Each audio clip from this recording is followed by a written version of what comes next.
Hi guys, my name is Jennifer Terri. I make Philippine travel updates. If you want to stay updated with the travel rules in the Philippines, then please subscribe to the channel.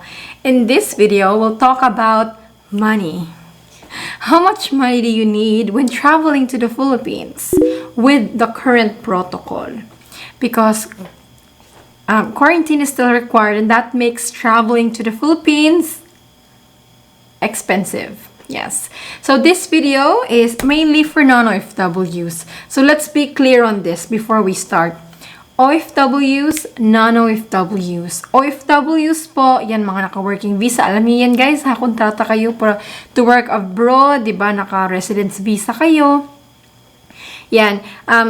No need to worry about this video po kasi libre naman po kayo sa lahat-lahat. Sa food, sa quarantine hotel, sa swab test, pati sa final transportation, pauwi ng province, yan, libre po. So, you don't have to worry about this po. Wala po kayong gagastusin. While for non-OFWs, Balikbayans, foreign nationals, dual citizens, yan, permanent residents abroad, well, everything from quarantine, food, everything is at your own expense, okay? The only thing that is free is the swab test in Cebu. Our travelers shared, Alvi shared, I'm checking flights in quarantine now. Aabot na kami ng $7,500, 2 adults and 2 kids. We plan to stay there for 3 months. Ambut. While Vicky shared, we're going home. My budget is only $10,000, but right now I'm looking at more than $2,000 plus for just expenses on ticket and hotel. Hi.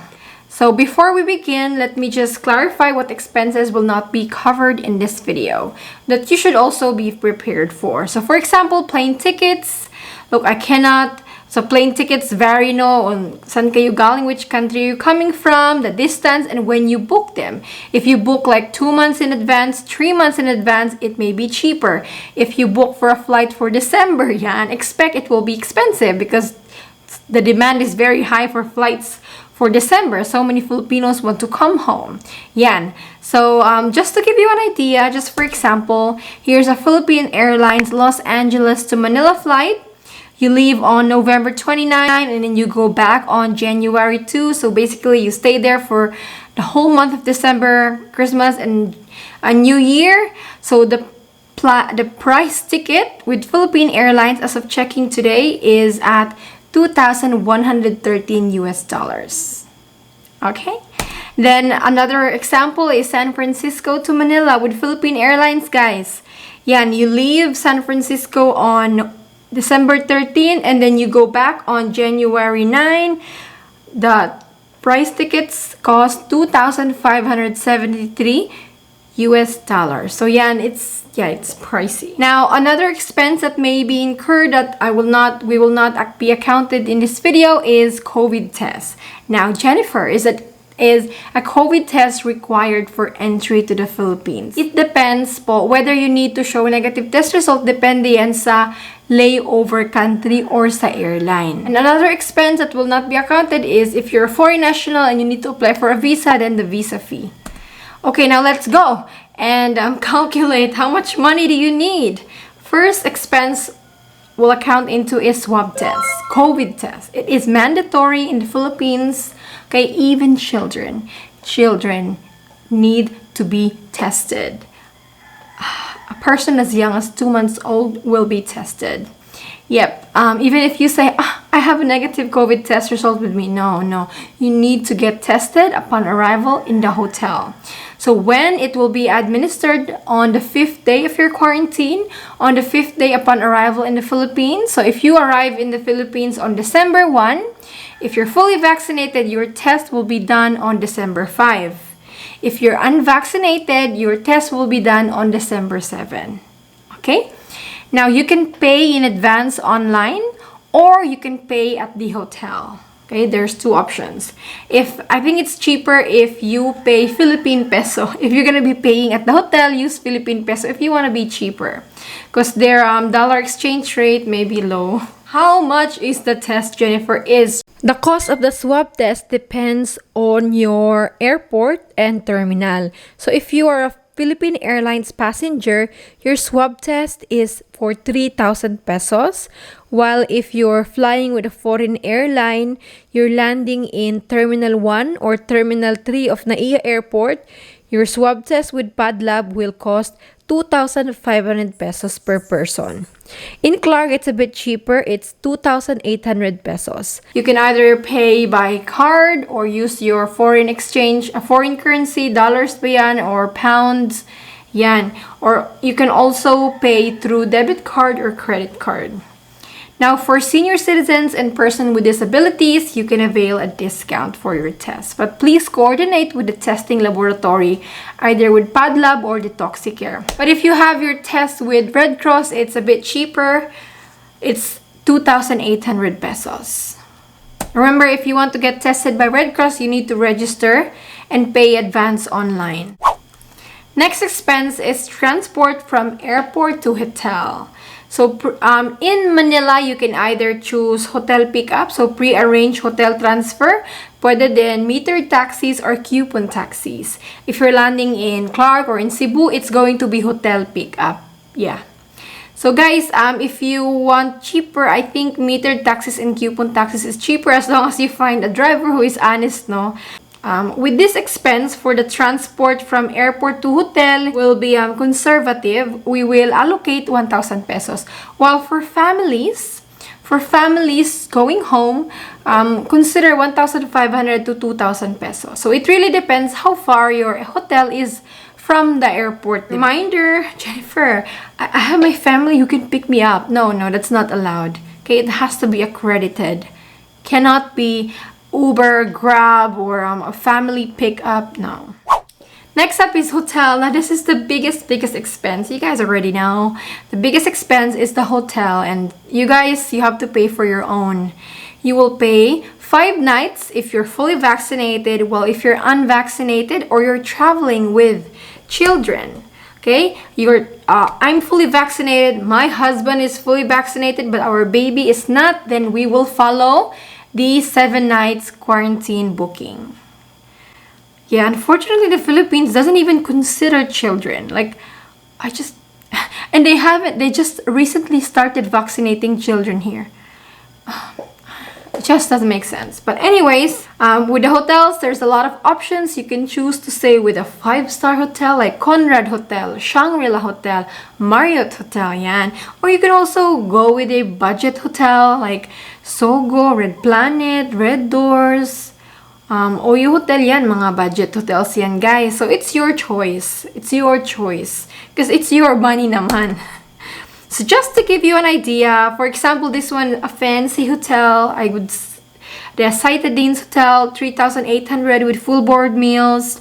If 2 people, add another 1,000 for their full board meals. Yan. Citadines Hotel, medyo social ite, fancy.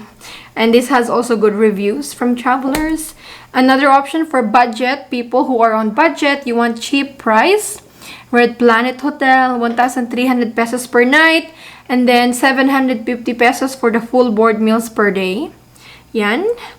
While there's also Go Hotels, then decent, clean, budget hotel.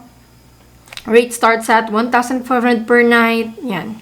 Now, let's calculate if you're going with a budget hotel. Let's just assume 2,500 pesos with full board meals. Yan. Example, if you're vaccinated, 2,500 times 5, 12,500. 12,500. That's for the hotel alone, guys. Unvaccinated, 17,500. So yes, unvaccinated extra expenses kasi they have to quarantine for extra 2 days. And ordering food outside is really not allowed. That's according to the Bureau of Quarantine rule. Like it just doesn't make sense. Like, how about for people traveling with children, or how about those with special dietary requirements? And not all hotels can accommodate that.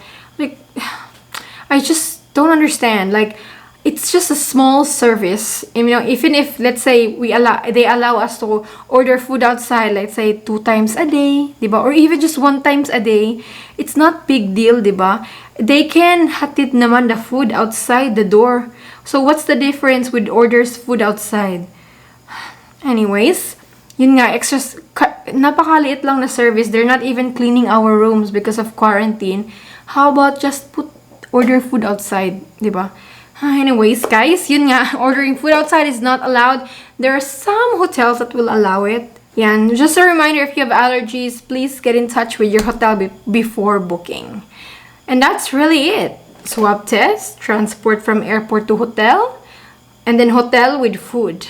Other expenses could be domestic travel if you're going to the province pa, your domestic flight. Going back, for solo travelers who are fully vaccinated, yan, 3,000, airport transfer, 1,000, hotel with food, 2,500 times 5. So, mga budget nyo guys, 16,500. Solo traveler, fully vaccinated. While if you're unvaccinated solo traveler, expect mga 21,500. Yeah. For families, yan. If you're a family of 3 traveling with unvaccinated child, yan. Or if you yourself are not vaccinated, mga nasa 35,000 guys. So, mahal talaga umuwi ng Pilipinas. And there may be other unexpected expenses that you will encounter. Such as, if your flight is canceled and you have to rebook, sometimes airlines charge fare difference.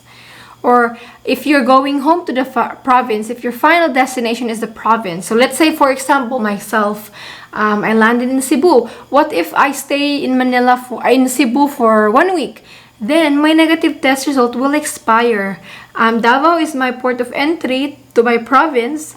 And Davao requires negative test result. Kung magsistay pa ako sa Cebu ng let's say few days, 1 week, ay ma-expire na yung negative test result mo dahil. Kaya uhulit ka na naman. So just be mindful, if your LG requires a negative test result, then you should go home straight away after quarantine. If not, if magstay ka pa ng ilang days sa Manila or Cebu or Clark, yan, then you might have to get tested again. And I would also like to share this, guys, if you want to avail quarantine package. It includes hotel, RT-PCR test, hotel airport pickup, yan. You can avail, go to this website, Guide to the Philippines. They have the Exchange Regency Hotel package. So this is a 6 days quarantine. It's about 18,000 pesos. Kasali na yung RT-PCR test. Kasali na yung sundo. Pero din silang social, itong Gen Hotel by Shangri-La, 23,777. I think extra charge if 2 people kayo, because this is only single occupancy. There's also Y2 residence. Y2 residence is big and spacious, so this one is good for those traveling with children. Yan. They have a package with RT-PCR test, sundo, and hotel and food. 21,222. Yan. I just want to give you an idea if you don't want to be stressed about the quarantine hotel arrangements, the food, and the sundo. Yeah, you can avail these packages. So this is all for the expenses, guys. I hope it gave you an idea. And if it did, please subscribe to the channel. Share this video to anyone who will be traveling soon to the Philippines. And I'll see you with another travel update. Stay safe po and God bless. Bye!